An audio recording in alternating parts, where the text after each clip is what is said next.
El motor eléctrico es un dispositivo que convierte la energía eléctrica en energía mecánica de rotación por la acción de los campos magnéticos generados en sus bobinas. Son máquinas eléctricas rotatorias formadas por un rotor y un estator. El uso de estos motores es muy extenso, pero algunos ejemplos pueden ser los ventiladores, métodos de transporte eléctricos y aparatos de corte eléctricos. Tenemos el estator, es el elemento que opera como base, permitiendo que desde ese punto se lleve a cabo la rotación del motor. El estator no se mueve mecánicamente, pero sí magnéticamente. Existen dos tipos de estatores: estator de polos salientes y estator ranurado. El estator está constituido principalmente de un conjunto de láminas de acero al silicio, se les llama paquete, que tienen la habilidad de permitir que pase a través de ellas el flujo magnético con facilidad. La parte metálica del estator y los devanados proveen los polos magnéticos. Los polos de un motor siempre son pares. Pueden ser 2, 4, 6, 8, 10, etc. Por ello, el mínimo de polos que puede tener un motor para funcionar es 2, un norte y un sur. El rotor constituye la parte móvil del motor. El rotor es el elemento de transferencia mecánica, ya que de él depende la conversión de energía eléctrica a mecánica.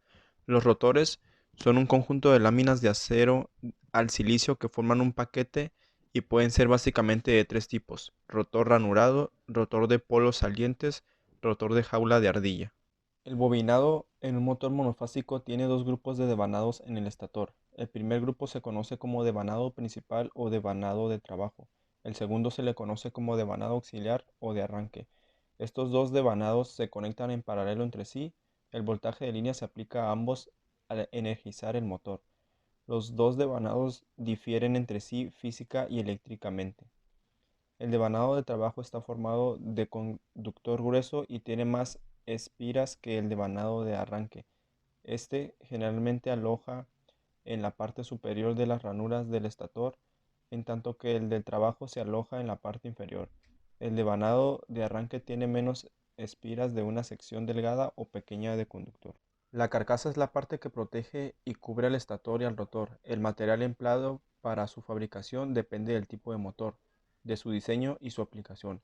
Así pues, la carcasa puede ser totalmente cerrada, abierta, a prueba de goteo, a prueba de explosiones, de tipo sumergible.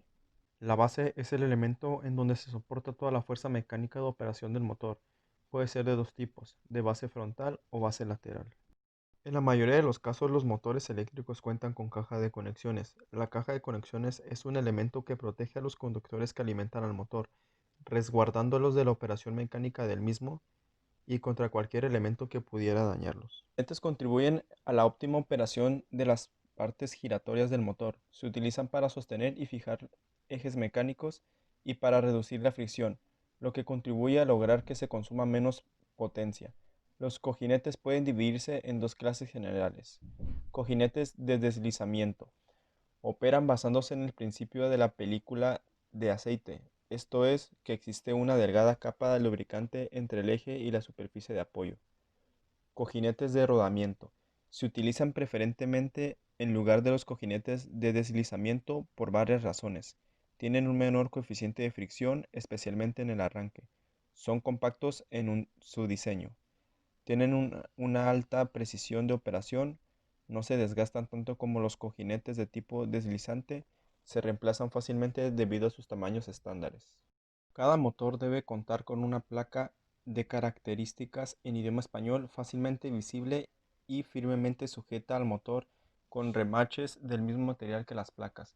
Deben ser de acero inoxidable, la pintura del motor no debe cubrirlas, la información debe ser grabada en el metal de las placas de tal manera que pueda ser leída aunque desaparezcan la coloración e impresiones de superficie. La siguiente información o datos son los mínimos que debe llevar la placa de datos y placas auxiliares de cualquier motor de corriente alterna, monofásico o trifásico, en forma indeleble y en lugar visible.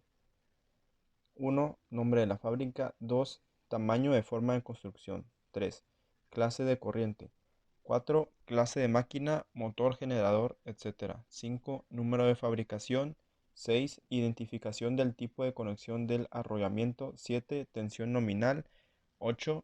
Intensidad nominal. 9. Potencia nominal indicada en kilowatts. 10. Unidad de potencia, por ejemplo, kilowatts. Régimen de funcionamiento nominal. 12. Factor de potencia. 13. Sentido de giro. 14. Velocidad nominal en revoluciones por minuto. 15. Frecuencia nominal. 16. ERR. Excitación en máquinas de corriente continua y máquinas síncronas. LFR inducido para máquinas asíncronas. 17. Forma de conexión del desarrollamiento inducido. 18. Máquinas de corriente continua y síncronas. Tensión nominal de excitación. Motores de inducido de anillos rozantes. Tensión de parada del incluido. 19. Máquinas de corriente continua y síncronas. Corriente nominal de excitación, motores de inducido de anillos rozantes, intensidad nominal del motor. 20. Clase de aislamiento. 21. Clase de protección. 22. Peso en kilogramos o toneladas. 23. Número de año y edición de la disposición BDE tomada como base.